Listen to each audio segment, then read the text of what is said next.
All right, we have an update on the gun scare on the URI campus. State lawmakers discussing a bill that would arm campus police. The chairwoman for the Board of Education, Eva Marie Mancuso, joining us now with more on the bill. First of all, good morning. Good morning, Welcome Patrick. to the show. Good to see you again. Yes, you've been a supporter of arming campus police. Right. Talk about where this stands right now. Well, it's coming before the board on May 23rd at our meeting, and what we did is we're putting together a proposal for the board to decide as to whether or not to allow each campus to make an independent decision to arm.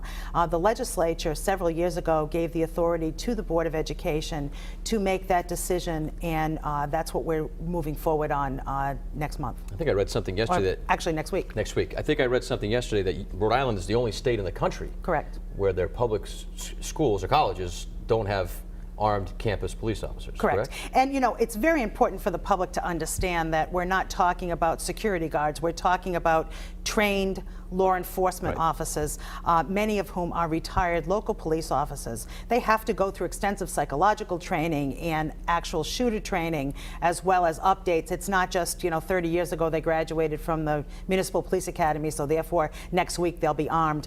If we in fact pass this, it won't be fully implemented at URI until January. All right, so if the bill doesn't approve funding, how would URI pay for the training and for this equipment?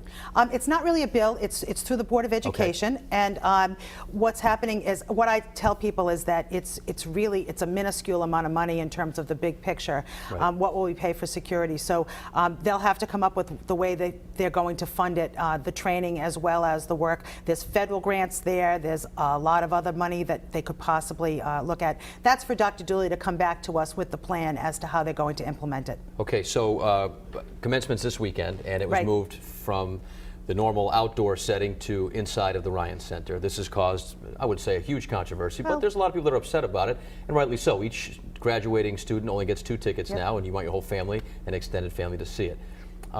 What are your thoughts on that move? As far as it's disappointing. I actually lived through it. Our youngest son graduated in 2009 when we had to go indoors because of weather. So I understand that.